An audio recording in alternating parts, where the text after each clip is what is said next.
we will call to order a Safety and Public Works meeting here tonight. It is November 17th, 2025. Mr. Erickson is not present, so I will be standing at the helm, do my best here, and I have Mr. Chezok with us here. So we just have 3 items on our agenda for tonight. Our first item is the approval of change order number 3 for the Wright 10th Street reconstruction project. Mr. Dean, please.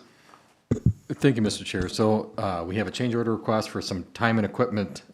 The contractor on the Wright and 10th reconstruction project had to expend to protect some potentially contaminated materials on the project until they could be tested and handled appropriately after the test results were found. We did find that they were under the limits that we needed to essentially haul out, so we were able to reuse it on site. But this is just for time equipment for the extra work that we had them do. Understood. Thank you. Do you have any questions, Mr. Chezok? Was there contaminated soil? It was under the limits that require us to haul that out to a specific site. So when did this, what date was it discovered or suspected to be contaminated? I don't have the exact date. Approximately? It would have been in September. I couldn't tell you exactly. Oh, okay. though. Okay.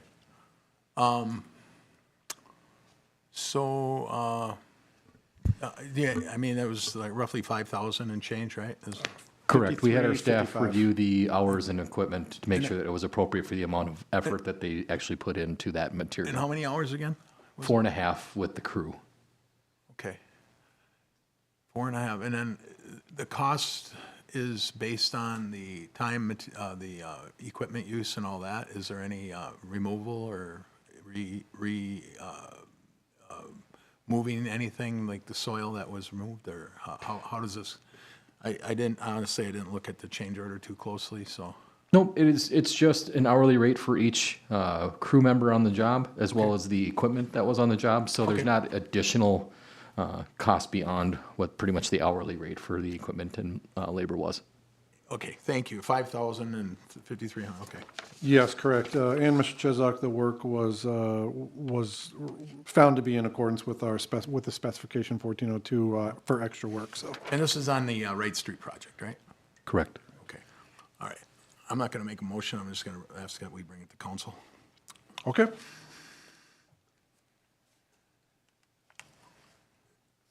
So we will not take action on this one here. We will just bring this to council, and we'll be seeking council action on this at our. I'll give you a brief explanation. Absolutely, please. We had a change order in front of us at our last meeting, not related to this project, but a project that the contractor was working on.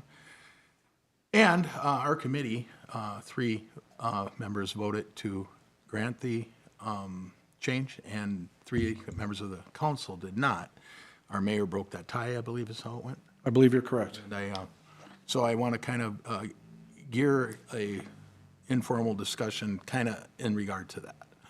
So that's why I'd ask we just bring it there instead of approving anything here right now. Very good. Okay, thank you. And with that, we will move on to item number 2.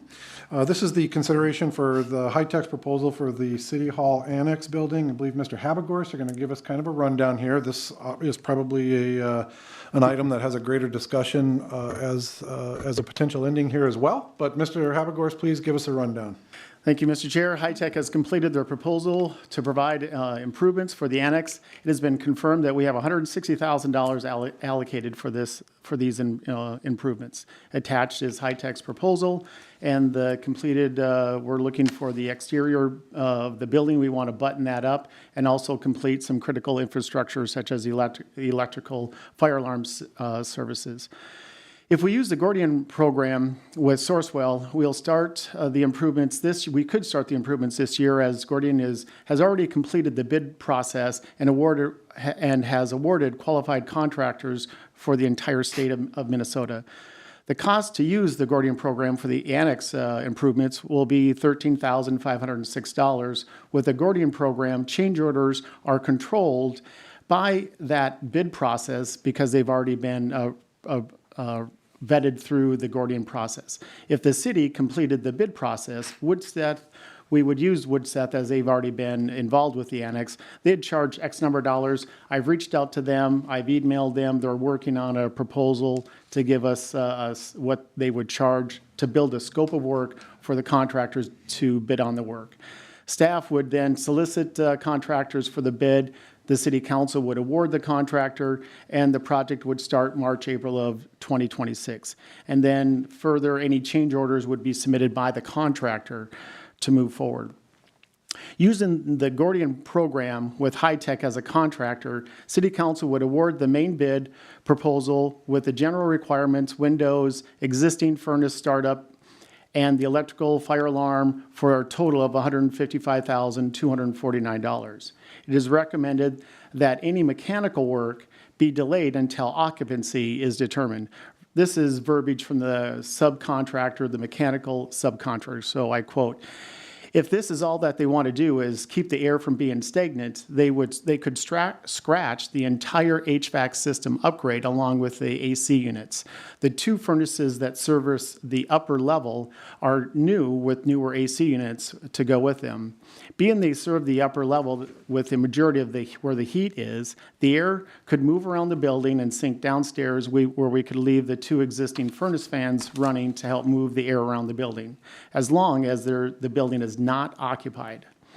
Until you find out what the plans are for the annex, it would be best to hold off on the HVAC's modification. Depending on the number of tenants, office space, etc., the HVAC would need to be enlarged or totally redone at that time, and anything that we do right now may not meet the requirements of the remodel, and therefore the money may not be well spent."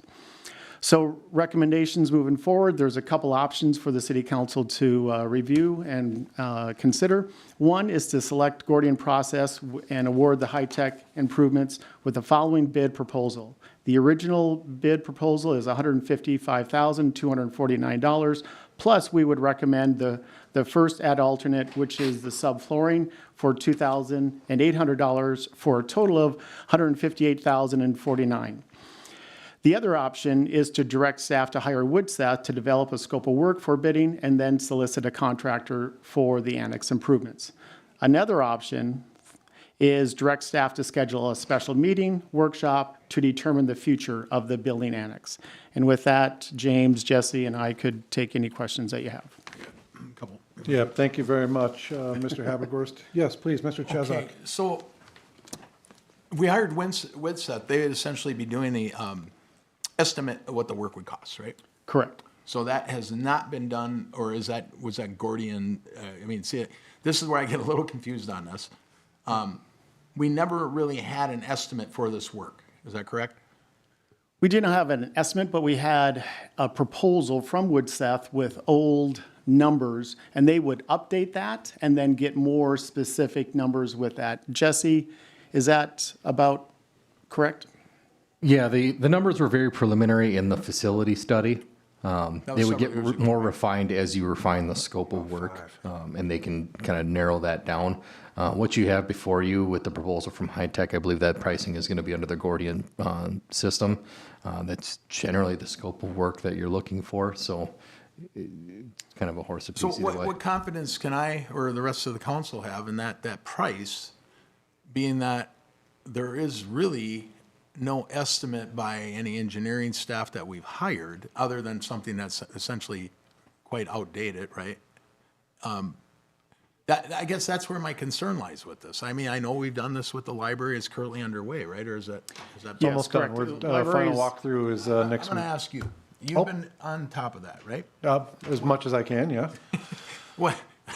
What's your thought on this, what I'm talking about? Do you see any kind of similar concern at all? Well, here's how I look at it, and when the Gordian system, that entire mindset or that system was first brought to me, I really had a lot of the similar concerns, mostly having to do with the competitive marketplace and how do we know that we're really getting a competitive bid. Right. What happens is the competitive bid process happens before the project is even born, and that's what's really unique about the system, in that what the Gordian system does is it breaks down every identifiable scope of work, and then it asks our building partners to then attach a price to that scope of work, of which then they build this entire catalog that says you get a replacement of a toilet for this dollar, and they compare company to company to say, okay, how much do they charge to replace a toilet? How much does this company charge to replace a toilet? And so on. So the advantage of this system is it streamlines the entire scope of work creation,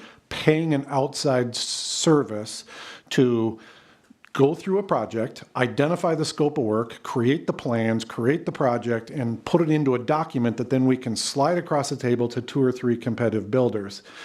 This system skips that entire step. All you really have to do with the Gordian system is just agree on a scope of work. You open up the book, there's the price, it's already been competitively priced, and you move on with your project. And so whatever, Did I summarize that right, guys? Correct. Okay. so whatever contractor, is it up to Gordian to decide High Tech is going to do this, or is there any kind of competitive process in that? Mr. Habegorst. Yes, we do have Gordian here and also Paul from High Tech. And I just want to add that High Tech was on site with all their subcontractors, and they have very specific bids to improve, all the windows, all the fire alarm system. So that price to fix this annex, to button up the window and all the exterior stuff is dialed in. And so the price is when you indicate, Councilman Jezak, about, how are we with the accuracy of these numbers? High Tech was there last month, and they've dialed that in. So with that, I can, again, if you have any specific questions for High Tech or Gordian, they're present here. No, my question was more about how is the contractor chosen? Because there's more than one, right? Correct. And so Gordian, and correct me if I'm wrong, sir, is they open it up to everyone in the state of Minnesota. There's regions, and they say, okay, who would like to be part of our system as far as qualified contractors to bid on certain Okay, things? so was there more than one besides High Tech? Yes. Well, we do have multiple to choose from in this Was there more area. than one that approached Gordian besides High Tech? That's a question for Gordian. We're going to pull, if it's okay, can I have you come up to the podium, please? Just state your name. And then I think you can get us through this with a higher degree of rapidity here. Sure. Thank you very much for your time. My name is Chris Arns. I am Senior Account Manager with Gordian. And just a couple points of, not to get too deep in the woods, but this is a program through Sourcewell. Sourcewell has the legislative authority to negotiate the contracts on your behalf under the Joint Powers Clause. And so Sourcewell followed all the hoops that you would normally have to follow if you were going to bid on a major or go out to bid on a major project. Because every construction project is unique, that's where Gordian gets involved. Gordian is the worldwide leader in construction cost data. So they use our data set for the bid, and what the contractors do, the only clarification is the contractors are all working off the same data set. They develop competitive adjustment factors and then submit multipliers. And they submit that to Sourcewell. Sourcewell then has the authority to review those following all the procurement laws and then award contractors. So yes, there are several contractors awarded in this region with varying adjustment factors. It wasn't what I asked. Well, no. So the question you asked is who decided? You guys decide. You can decide which of the contractors to use with our input, but it's ultimately your decision. But we have in front of us High Tech in partnership with you to do this work. How did High Tech get to be? I got nothing against High Tech. I'm just trying to understand the process. Yep. So that's one of the benefits of this program is you can go directly to any one of the awarded contractors. And I was not part of the original decision making, but there was a decision made. So that was kind of our staff that worked with? Okay, yes, that makes sense. as far as I understand. Okay. And would this be more kind of in line then if we're looking to get our local contractors involved? We'd have probably seen advantage to having that happen as well through this Gordian program? Definitely, because there are a couple local, but the bigger thing is you can have those conversations with the general only the prime contractor needs to be the awarded contractor. So the subcontractors that work underneath that prime can be anybody they choose as long as they're willing to work within the pricing structure that the prime has already agreed to working with. But that's an issue between the prime and the subcontractors. So if the sub goes out of business, we're not stuck for paying for more money for that sub that costs that contractor more money, are we? No, The actual construction contract is a regular construction contract in whatever format the Okay. city and High Tech are comfortable I don't with. know if you're familiar with what I'm alluding to. Well, It's all right. It's all right. I think I might. My partner here does. He knows. We're good. Thank you very Yeah, much. That helps sure. me a lot. Thank Anything you. else? So in the crux of it then, Jesse, Mike, would it be fair to say that staff went through the available contractors and decided High Tech might be a best fit for this? Is that Correct. Okay, thank you. I'm good. Okay, I'm good with questions. very good. I really have no questions here. I don't know where you're leaning on this, Mr. Chesak, but staff has presented three options for us. One is to go ahead and pull the trigger on the annex work and on the 155,000. The second option would be to hire Widseth to develop a scope and then go through competitive. And then the third option would be for us to have a discussion as a council of what do we want to do with this annex building before we pull the trigger on anything. So that's kind of where we're at. My personal leaning is I feel like we should know what we want to do with this building before we spend any money on it.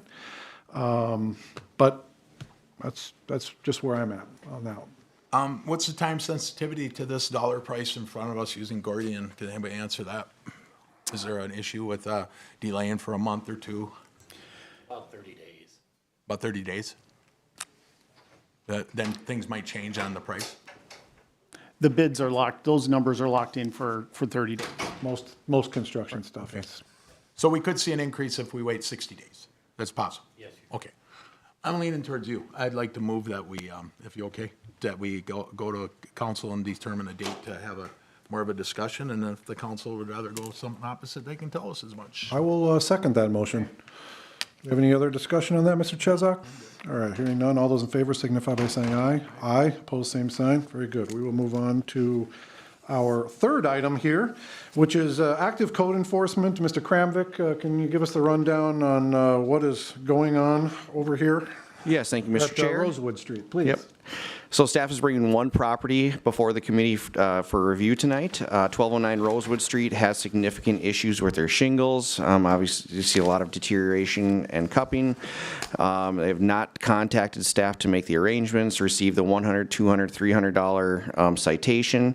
So at this point, staff recommends sending a $300 citation every 30 days, which has been consistent with our other recommendations for property maintenance issues. Very good. How Thank you. much has been levied against or leveled against them as far as any, up to this point? The $600. Okay, boy, before long, I could pay for a roof. Or shingles. Today's world, it'll be a while. Yeah, well, it all adds up. If you have anything, I have nothing. I'll move to follow staff's recommendation and implement the $300 per month, was it, or week? Every 30 days. Every 30. month. I will second that motion. Any discussion? Hearing none. All those in favor signify by saying aye. Aye. Opposed, same sign. And motion carries. And with that, that will end our Lengthy. link. We wouldn't have made it in 15 minutes, so I don't feel so bad for bringing everyone at 7. I would have if we If had. I not- hadn't been there, you would have. That's correct, right. So ultimately made the right choice on there. And that will end our special meeting here, and we'll see you all at council. Thank you.